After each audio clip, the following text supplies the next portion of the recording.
Hello friends, welcome back to our YouTube channel Thai BL series the heart killer के episode 5 के part 2 में आपका स्वागत है। इस पार्ट के स्टार्टिंग में हमें फेडल को दिखाया जाता है जो कि स्टाइल से पूछता है कि तुम्हारे फादर कहाँ पे है। तो स्टाइल उनको बताता है कि मेरे फादर अपने दोस्तों के साथ फिशिंग पे गया है। वैसे भी मेरे फादर अब थोड़ा ब्रेक डिजर्व करते हैं। तो फेडल कहता है कि तुम काफ़ी अच्छे बेटे हो, तुम अपने पिता का बहुत अच्छे से ख्याल रखते हो। तो स्टाइल कहता है कि हम सभी को अपने डैड का अच्छे से ख्याल रखना चाहिए। और वैसे भी मॉम के मरने के बाद मेरी ज़िंदगी में मेरे पापा ही मेरे सबसे इंपॉर्टेंट पर्सन बन गए हैं। क्या तुम्हें पता है, जब मैंने कम आउट किया यानी कि मैंने अपने डैड को बताया कि मैं बॉयज़ को लाइक करता हूँ, मेरा इंटरेस्ट उस तरफ है, तो मुझे इस बात का बहुत ज़्यादा डर था कि कहीं मैं अपने पिता को बहुत ज़्यादा डिसअपॉइंटेड तो नहीं कर रहा हूँ। लेकिन तुमको पता है कि उन्होंने क्या किया? उन्होंने मुझे इस गैराज के दूसरे मैकेनिक के साथ सेट करने की कोशिश की। स्टाइल की बात सुनकर फेडल स्माइल करता है और उससे पूछता है कि फिर तुमने क्या किया? तो स्टाइल कहता है, ज़रा मेरी तरफ देखो, तुमको क्या लगता है कि मैं किसी के साथ भी सेट हो जाऊँगा इतने खूबसूरत चेहरे के साथ? मुझे लगता है कि मैं खुद ही अपने इंसान को ढूंढूंगा, यानी मैं खुद ही अपने मैन को ढूंढना ज़्यादा पसंद करूंगा। स्टाइल की बात सुनते ही फेडल जो होता है उसको अचानक से पीछे से ऐसे हक कर लेता है, बहुत टाइटली हक कर लेता है और बहुत स्माइल करके उससे कहता है, और तुमने मुझे चूज़ किया है ना? तो ये सब फेल करने के बाद स्टाइल उससे कहता है, क्या तुम वो सारी चीज़ें यहाँ पर करना चाहते हो? तो फेडल उससे कहता है कि अब ये मत कहना कि तुमने कभी गैराज में वो सब करने के बारे में नहीं सोचा या उसकी फैंटेसी नहीं रखी। तो स्टाइल उससे कहता है, तुम्हारी ये सारी चीज़ें तो ऐसी लग रही है जैसे सीधा पॉन से निकल के आ रही हूँ। ये सुनकर फेडल स्माइल करता है और उससे कहता है कि तो क्या तुम ट्राई करना चाहोगे? तो यहाँ पर स्टाइल हाँ बोलता है, वो कहाँ पीछे हटने वाला है। और यहाँ पर ये दोनों लोग बहुत ही ज़्यादा ऐसा किस करते हैं और फिर यहाँ पर फेडल स्टाइल को बहुत ज़्यादा सीरियस करने लगता है और फिर एक एक करके उसके कपड़े उतारने लगता है, जैसे कि आप देख सकते हैं। तभी फेडल अचानक से रुक जाता है, स्टाइल से कहता है कि एक मिनट, एक्चुअली मेरी कार का ब्रेक डाउन हो गया है और उसे फिक्स करने की ज़रूरत है, क्या तुम उसे फिक्स कर दोगे? लेकिन पे करने के लिए मेरे पास पैसे नहीं है। तो स्टाइल से कहता है कि तुम किसी और तरीके से भी पे कर सकते हो। इतना बोलने के बाद स्टाइल फेडल को बहुत ज़्यादा किस कहता है और इन लोगों का बहुत खतरनाक वाला रोमांस स्टार्ट हो जाता है, जहाँ पर ये दोनों बस एक दूसरे को खा ही जाने वाले होते हैं। नेक्स्ट सीन में हमें कैन को दिखाया जाता है जो कि बीच के किनारे बैठा हुआ होता है और बहुत ज़्यादा परेशान होता है। उसको बार बार बैजॉन की वो कई बातें याद आती हैं, जहाँ पे बैजॉन ने उससे कहा होता है कि मुझे ऐसा लगता है कि मुझे इसके पास जाके खुद का इंट्रोडक्शन देना होगा। कैन को जेम्स की बहुत ज़्यादा फिक्र होने लगती है और बहुत ज़्यादा परेशान होकर जेम्स के फ्रेंड यानी कि ओटो को कॉल लगाता है और टोटो से पूछता है कि जेम्स कहाँ पर है। टोटो बताता है कि जेम्स यहाँ पर नहीं है, तुम खुद ही उससे फ़ोन कर उससे पूछ लो। तो यहाँ पे जो कैन होता है कहता है कि ठीक है, मैं फ़ोन कर लूँगा। तभी ओटो कहता है कि कितनी अजीब बात है, आज ही एक लड़का आया था जो जेम्स के बारे में पूछ रहा था और अभी तुम पूछ रहे हो। ये सुनकर कैन शॉक होता है और पूछता है कि कौन पूछ रहा था। तो ओटो उसको बताता है कि एक छोटा सा हैंडसम सा लड़का आया था जो उसके बारे में पूछ रहा था। ये सुनते ही कैन बहुत ज़्यादा घबरा जाता है। नेक्स्ट सीन में स्टाइल और फेडल को दिखाया जाता है जो कि इंटीमेट हो चुके होते हैं और तभी स्टाइल की नज़र फेडल के चेस्ट पे पड़ती है जहाँ पर एक स्कार होता है और वो फेडल से पूछता है कि ये स्कार कैसा है। तो यहाँ पे फेडल उस स्कार को ढकते हुए बोलता है कि बस एक छोटा सा एक्सीडेंट था। तो स्टाइल कहता है कि क्या तुम मुझे इसके बारे में बताओगे? तो फेडल से कहता है कि तुम्हें हर एक चीज़ के बारे में क्यों जानना होता है? हाँ, बस एक छोटा सा एक्सीडेंट था। तो स्टाइल कहता है कि मैं बस तुम्हारे बारे में और ज़्यादा जानना चाहता हूँ, इसलिए मैं तुमसे पूछता हूँ। तुमने मुझे अपने बारे में कुछ भी नहीं बताया, तुम उस ऋषभ क्लब में क्यों जाते हो? तुमने उसके बारे में भी नहीं बताया, क्यों जाते हो वहाँ पर? तो फेडल कहता है कि मैं राइज अप ग्रुप में इसलिए जाता हूँ क्योंकि मैंने अपने पेरेंट्स को खो दिया। तो स्टाइल कहता है कोई बात नहीं, तुम मुझसे इन सब चीज़ों पर बातें कर सकते हो, मैंने भी अपनी मॉम को कैंसर के चलते खो दिया है, तुम्हें अब किसी और से ऐसी चीज़ें कहने की जरूरत नहीं है। तो यहाँ पे फेडल उसको बताता है कि मेरे पेरेंट्स का मर्डर हुआ था। ये सुनकर स्टाइल काफ़ी शॉक होता है और कहता है कि आई एम रियली सॉरी, मुझे नहीं पता था। खैर छोड़ो, चलो हम लोग टॉपिक चेंज करते हैं। ऐसा बोलने के बाद वो फेडल से पूछता है कि क्या तुम्हारा पहले कोई लवर रहा है? तो फेडल उसको मना करता है और कहता है कि मेरी ज़िंदगी आसान नहीं है, ना ही कभी आसान रही है, तो मैं किसी को अपनी ज़िंदगी में मुसीबतें झेलने के लिए नहीं बुलाना चाहता, नहीं ड्रैग करना चाहता। तो स्टाइल उससे कहता है कि क्या बर्गर जॉइंट चलाना इतना मुश्किल है कि तुम किसी को डेट नहीं कर सकते? अगर ऐसा है तो तुम कोई ऐसा काम करो जो कि तुम्हें डेट करना अलाउ करे। तो फेडल कहता है कि मुझे नहीं लगता कि कोई मेरे साथ रहने के लिए अपनी लाइफ से रिस्क लेगा। ये सुनकर स्टाइल उससे कहता है कि किस तरीके का रिस्क? तो फेडल कहता है कि मेरा मतलब इस चीज़ से है कि अगर मेरा बिजनेस घाटे में चला गया तो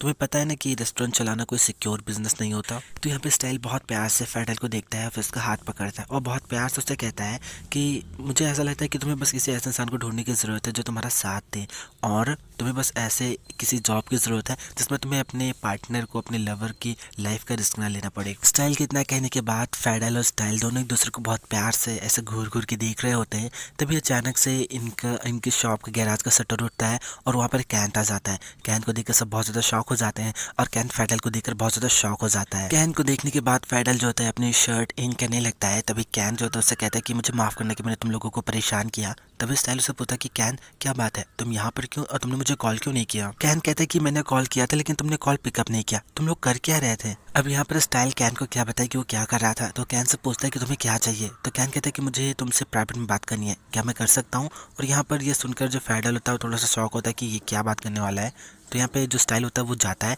कैन के साथ बात करने के लिए। नेक्स्ट सीन में स्टाइल को दिखाया जाता है जो बहुत ज़्यादा शौक होता है, कहता है कि क्या बैजॉन तुम्हारे लास्ट हुकअप जेम्स की जान लेने वाला है। तो कैन कहते हैं कि हाँ, हम क्या करेंगे अगर बैजॉन ने जेम्स के साथ कुछ कर दिया तो। तुम्हें पता है ना बैजॉन को खोपड़ा थोड़ा गर्म रहता है। तो स्टाइल कहता है कि उसकी छोड़ो और सबसे पहले तुम अपनी चिंता करो, तुम किसी भी समय मर सकते हो, सॉरी मैं तुम्हारी कोई मदद नहीं कर सकता। तो कैन तो उसे कहता है कि किसी की जान खतरे में, तुम्हें पता है ना। तो स्टाइल कहता है कि मेरे से कोई लेना देना नहीं है, और वैसे भी तुमने मुझे इसमें घसीटा, तुम्हें पता है मुझे फेडल से बहुत बैड वाली फीलिंग आती है, वो हमेशा मुझे डराता रहता है, लेकिन तुम्हें पता है मुझे उसका वो रफ रोमांस साइड बहुत ज़्यादा पसंद है। तो कैन कहता है कि तुम क्या बकवास कर रहे हो, ये कोई समय है तुम्हारी अजीब व गरीब फीलिंग के कन्फेस करने का। हाँ, मुझे लगता है कि अब फेडल ही हमारी सब चीज़ों में मदद कर सकता है। नेक्स्ट में फेडल को दिखाया जाता है जो कि कहता है कि तुम चाहते हो कि मैं तुम्हारे एक्स को लेकर बैजॉन से बात करूं। तो कैन कहता है कि मेरा एक्स नहीं है, बहुत समय पहले मैं बस उसके साथ सोया था, इंटीमेट हुआ था। तो फेडल से पूछता है कि तुम उसके साथ कितनी बार सोए हो। तो कैन कहता है कि बस एक बार, उस समय मैं बहुत ज़्यादा सिंगल हुआ करता था तो मैं सारी चीज़ें कर लिया करता था, लेकिन अभी मैं तुम्हारे भाई के साथ बहुत ज़्यादा सीरियस हूँ। बैजॉन बस जेम्स से जेलस हो गया,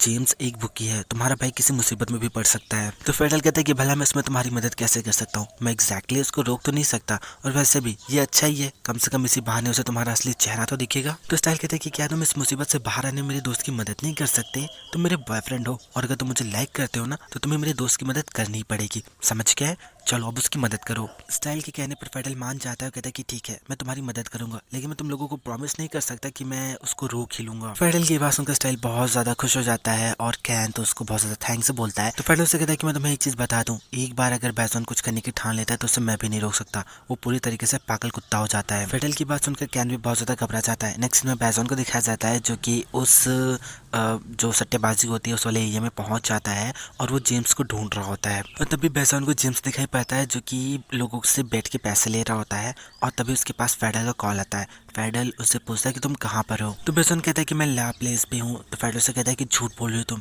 तुम्हें तीखा बिल्कुल भी नहीं पसंद है, तुम तीखा खाना बर्दाश्त नहीं कर सकते, तो तुम भला लार प्लेस पर क्यों जाओगे, इसीलिए मुझे जल्दी से बताओ कि तुम कहाँ पर हो। तो बैजॉन कहता है कि मैं कुछ काम कर रहा हूँ, आप बहुत ज़्यादा परेशान ना हो। तो फेडल कहता है कि मैं तुम्हारा भाई हूँ, भला मुझे तुम्हारी चिंता क्यों नहीं होगी। तो यहाँ पे बैजॉन कहता है कि मैं अपने कुछ दोस्तों के साथ हूँ, तभी वहाँ पर बेट लगाए हुए जो लोग होते हैं फुटबॉल मैच देख रहे होते हैं और जोर जोर से चिल्लाने लगते हैं। तो यहाँ पे जो बैजॉन होता है वो फोन काट देता है, कहता है कि मैं तुमसे बाद में बात करता हूँ। और यहाँ पर फेडल बैजॉन बैजॉन ऐसे कहते ही रह जाता है। तो कैन से कहता है कि क्या उसने बताया कि वो कहाँ पर है। तो फेडल कहता है कि उसने मुझे नहीं बताया, लेकिन मैंने कुछ लोगों की आवाज़ें सुनी जो कि फुटबॉल मैच देख रहे थे। ये सुनकर कैन थोड़ा शॉक होता है फुटबॉल मैच, और फिर उसको पता चल जाता है कि बैजॉन कहाँ पर है। वो एग्जैक्टली जेम्स के पास पहुंच चुका होता है, तो वो दौड़कर वहां से जाने लगता है। कैन को ऐसे भागता देखकर स्टाइल बहुत ज़्यादा घबरा जाता है और फिर फेडल से कहता है कि मैं आशा करता हूँ कि तुम अपने भाई बैजॉन के जैसे जेलस टाइप की नहीं होगी। तो ये सुनने के बाद जो फेडल होता है उससे कहता है कि अगर तुम अच्छे से बिहेव करते हो तो तुम्हें चिंता करने की कोई भी ज़रूरत नहीं है। और फिर उसके पास जाता है और उससे कहता है लेकिन अगर तुमने कुछ ऐसा वैसा करने की कोशिश की या मेरा दिमाग ख़राब करने की कोशिश की, मुझे धोखा देने की कोशिश की, तो फिर तुम कुछ सीरियस घावों के लिए तैयार रहना। इतना बोलकर वो स्टाइल का चेहरा छोड़ देता है और यहाँ पर स्टाइल जो होता है बस घूर घूर कर फेडल को देखे जा रहा होता है। सीन शिफ्ट होता है और हमें बैजॉन को दिखाया जाता है जो कि जेम्स के पास पहुंच जाता है और उससे एक टीम पर बेट लगाने के लिए बोलता है। तभी जेम्स पीछे मुड़कर देखता है तो वो देखता है कि यहाँ पे बैजॉन आया है। तो कहता है कि ओ कैंथ का बॉय, वैसे क्या नाम है तुम्हारा। बैजॉन है, कितना घटिया नाम है। ऐसा बोलकर वो बहुत ज़्यादा स्माइल कर रहा होता है। कुछ भी हो लेकिन जेम्स हॉट तो बहुत है, इससे अच्छा तो तुम्हारा नाम बफेलो होता। क्या तुम उसको दिखावे के लिए, उसका ऐसे साथ पाने के लिए तुम इस तरीके से डम्बो जैसी हरकतें कर रहे हो। चलो मैं तुमको एक सीक्रेट बताता हूँ, कैन जो है वो डबल हेडेड का है। तुम कितना ही अच्छा क्यों न बन लो, वो कभी भी हमेशा के लिए तुम्हारे साथ नहीं रहेगा। तो बैजॉन कहता है कि मैं कोई भी अच्छा लड़का बनने का दिखावा नहीं कर रहा, मैं तो यहाँ पर बस तुमसे बात करने के लिए आया हूँ। ये सुनने के बाद जो जेम्स होता है वो बैजॉन को इशारा करता है कि मेरे पीछे आओ। वो आगे के चलता है और बैजॉन उसके पीछे पीछे जा रहा होता है। नेक्स्ट सीन में इन लोगों को टेरेस पे दिखाया जाता है जहाँ पे जेम्स बैजॉन से कहता है कि तुम काफी पागल इंसान हो जो तुम यहाँ पर इस तरीके से मेरे प्लेस पे चले आए।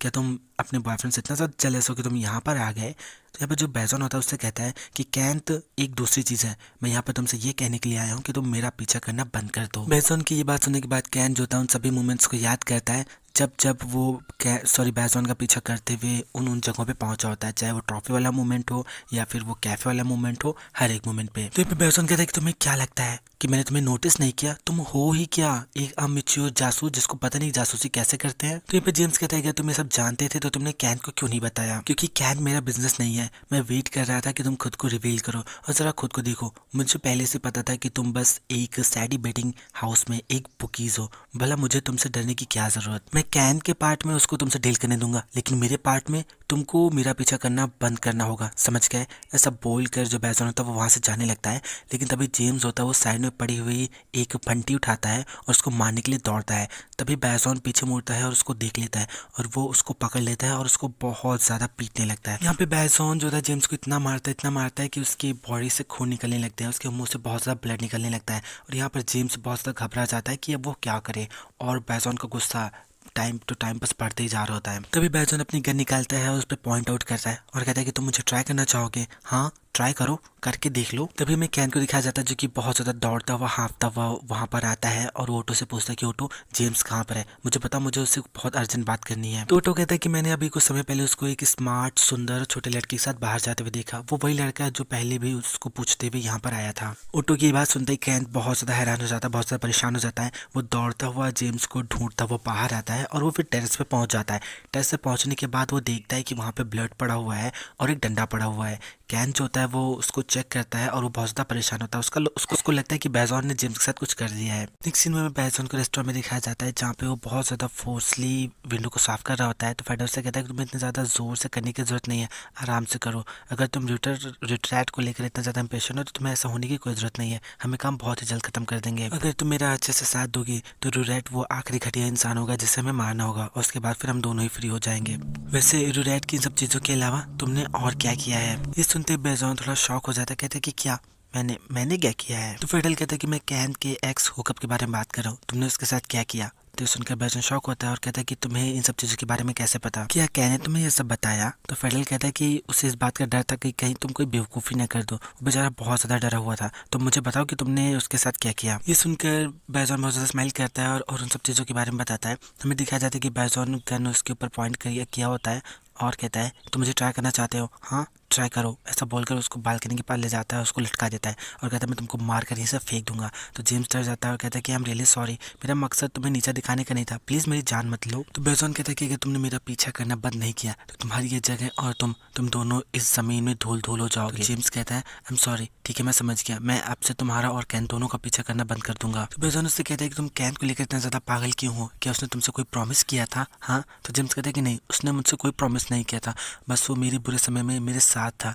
मेरे पास कुछ भी नहीं था तो उसने मुझे खाना दिया, मुझे रहने के लिए जगह दी, उसने मेरी बहुत हेल्प की और फिर मुझको उससे प्यार हो गया। तो फिर बैजॉन कहता है कि तुम बहुत बड़े वाले बेवकूफ और गधे हो, अगर तुम्हारे लिए बुरा फील कर रहा है तो इसका मतलब ये नहीं कि उसको तुमसे प्यार है। तो फिर जेम्स कहता है कि मैं कसम खाता हूँ मैं अब से उसके लिए गायब हो जाऊंगा, प्लीज मुझे मत मारो, प्लीज प्लीज प्लीज मुझे छोड़ दो। तो बैजॉन कहता है कि ठीक है मैं तुम्हें नहीं मारूंगा, लेकिन तुम्हें अब से ऐसे गायब हो जाना होगा जैसे कि तुम कभी थे ही नहीं। और खबरदार अगर इन सब चीजों के बारे में तुमने कैन को बताया, अगर मुझे दोबारा से तुम्हारा चेहरा दिखाई दिया तो इस बंदूक की 6 गोलियों में से एक गोली में तुम्हारे अंदर डाल दूंगा। ऐसा बोलकर वो हवा में एक फायर करता है और यहाँ पर जेम्स घबरा जाता है और कहता है कि ठीक है मैं आपसे गायब हो जाऊंगा। फिर प्रेजेंट का सीन दिखाया जाता है जहाँ पे बैजॉन कहता है कि मैंने बहुत ज्यादा शांति और क्लियरिटी से उसे सारी चीजें ठीक ठाक कर ली। तो यहाँ पे फेडल कहता है कि तो तुमने हवा में फायर क्यों किया? क्या वो शो ऑफ करने के लिए था? तो बैजॉन कहता है कि मैं तो बस उसे ट्रेलर दिखा रहा था। तो फेडल उसे कहता है कि मैं तुम्हारी मामलों में इंटरफेयर नहीं करना चाहता, लेकिन चूंकि हम लोग काम से ब्रेक मांगने वाले हैं तो इस सब चीजों को लेकर बहुत ज्यादा केयरफुल है ना कि तुम अभी क्या कर रहे हो। तो फिर बैजॉन कहता है कि समझ गया डैड। नेक्स्ट सीन में हमें स्टाइल और कैन को दिखाया जाता है जहाँ पे कैन स्टाइल से कहता है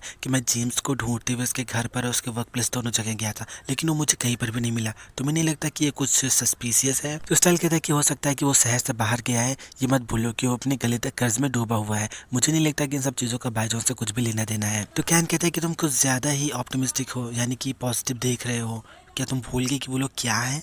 वो लोग हिटमैन है। तो स्टाइल कहते हैं कि जरा धीरे बोलो, तुम इतने जोर से क्यों बोल रहे हो? और मुझे सब चीजों के बारे में पता है और कल रात मैं उसके भाई के साथ ही इंटीमेट हो रहा था, सिर्फ और सिर्फ तुम्हारी वजह से। तो पे कैन कहते हैं कि लेकिन अब मैं नहीं चाहता कि कोई भी अपनी जिंदगी खतरे में डाले, मुझे ये काम जल्द से जल्द खत्म करना होगा। तो यहाँ पे जो स्टाइल होता है वो उससे कहता है कि क्या तुमने कभी ये इमेजिन किया है, तुम कभी सोच भी सकते हो कि मैं किन परिस्थितियों से गुजर रहा हूँ? मैं अपने पूरे शरीर के साथ समझौता कर रहा हूँ, और अगर मैं ऑनेस्टली कहूँ तो मैंने अपने आधे दिल के साथ भी समझौता कर लिया है और अब मुझे उसकी फिक्र होने लगी है। तभी कैन स्टाइल के पास आता है और उससे बहुत प्यार से कहता है किसी भी कीमत पर तुम उसके प्यार में मत पड़ना, समझ गए?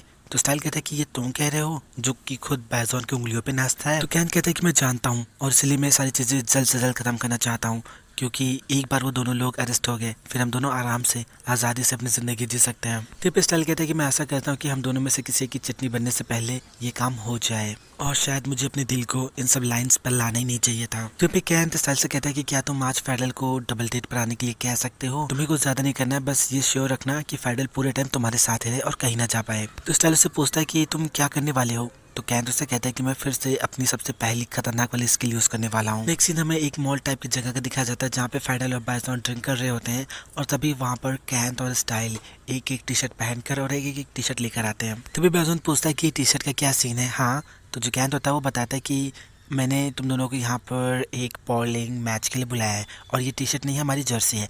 ऑफ कोर्स हम दोनों सेम टीम में रहने वाले हैं। तो बैजॉन उससे पूछता है कि टी शर्ट पर केबी का क्या मतलब है। तो कैन उससे बताता है कि के फॉर कैन और बी फॉर बैजॉन। तभी स्टाइल अपनी टी शर्ट दिखाता है, कहता है कि मेरी टी शर्ट पर एफ और एस है, फेडरल और स्टाइल। तुम्हें पता है मैंने तुम्हारा नाम पहले रखा है। इतना बोलने के बाद स्टाइल जो था उसको टी शर्ट दे देता है और उससे पूछता है कि क्या तुम्हें ये पसंद आया।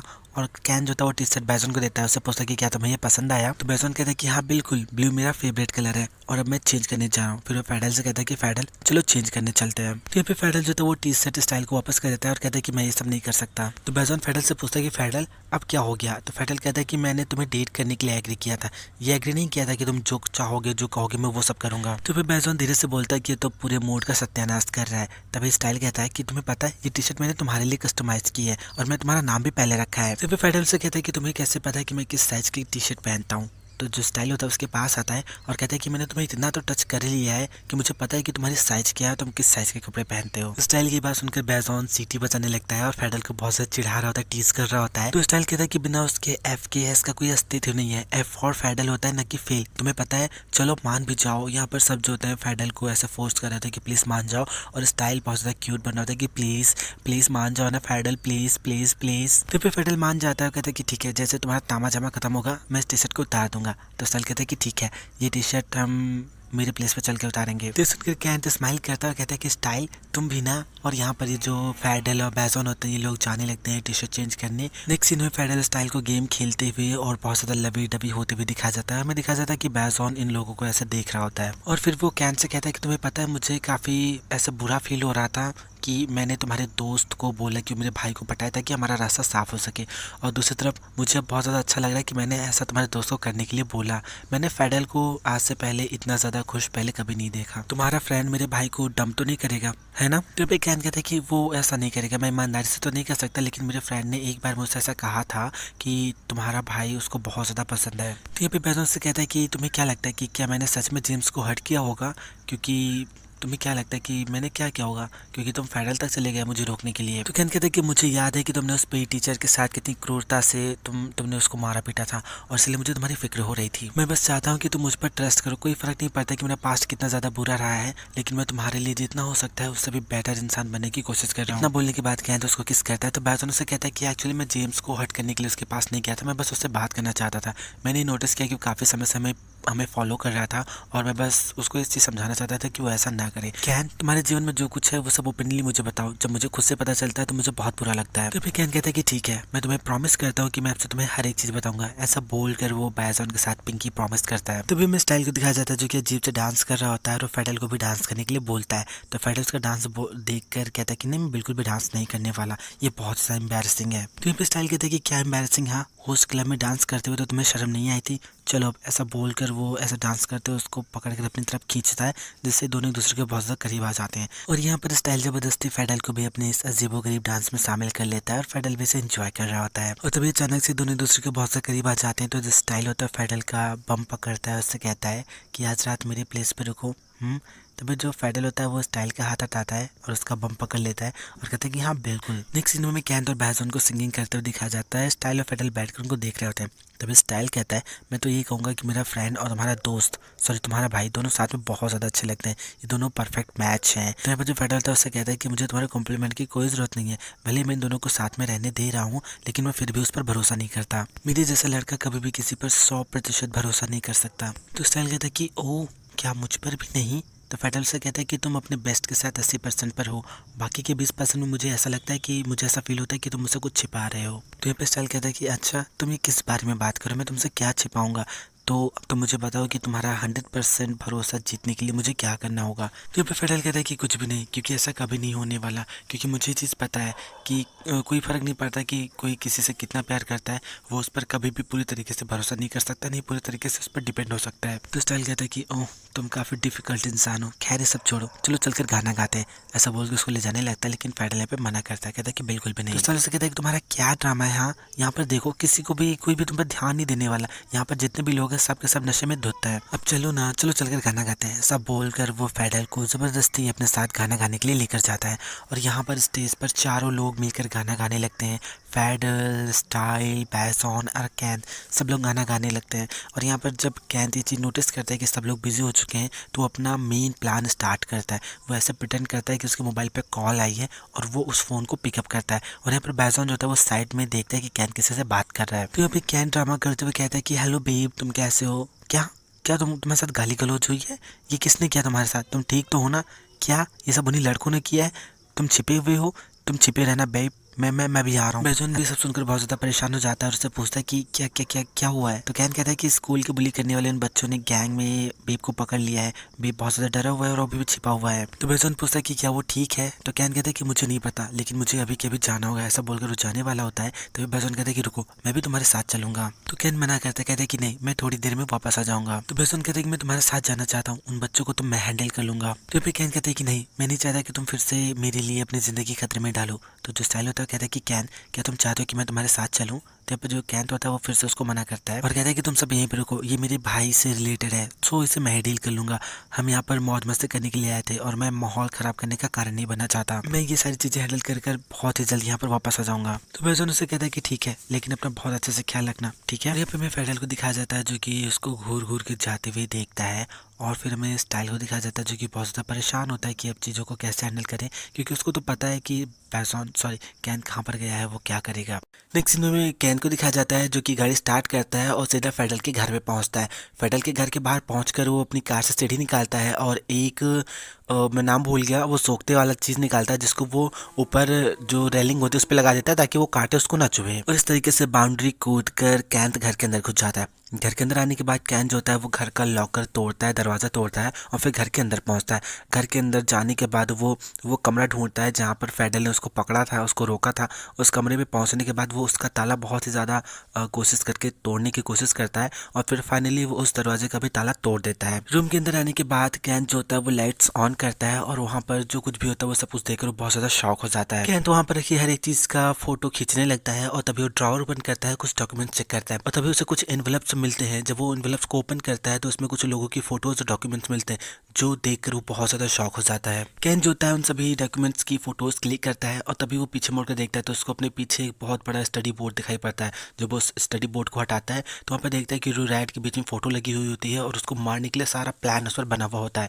ये देखकर कैन के होश उड़ जाते हैं, लेकिन फिर भी कैन जो होता है उन सारी चीज़ों की फोटोज क्लिक करता है। सेम टाइम पे मैं बैजोन को दिखाया जाता है जो कि बहुत ज़्यादा जल्दी से अपनी ड्रिंक खत्म करता है और कहता है कि मैं अब कैन के प्लेस पे जा रहा हूँ, उसको गए हुए काफ़ी समय हो गया, अब मुझे उसकी फिक्र हो रही है। तो यहाँ पे स्टाइल बैजोन को रोकने की कोशिश करता है और कहता है कि वो जल्दी यहाँ पर आ जाएगा, मैं भी उसे कॉल करता हूँ। तो बैजोन कहता है कि मैंने पहले उससे कॉल किया था लेकिन उसने मेरी कॉल पिकअप नहीं की, मैं उसके घर जाऊँगा, उसके घर पर बैठ कर उसका वेट करूँगा और शायद मुझे बेबी वहीं पर मिल जाए। फेडरल कहता है ठीक है, तुम जाओ, हम कल मिलते हैं और हाँ आराम से जाना और अपना ध्यान रखना। तो बैजोन कहता है कि क्यों, कि आज रात तुम घर नहीं जा रहे।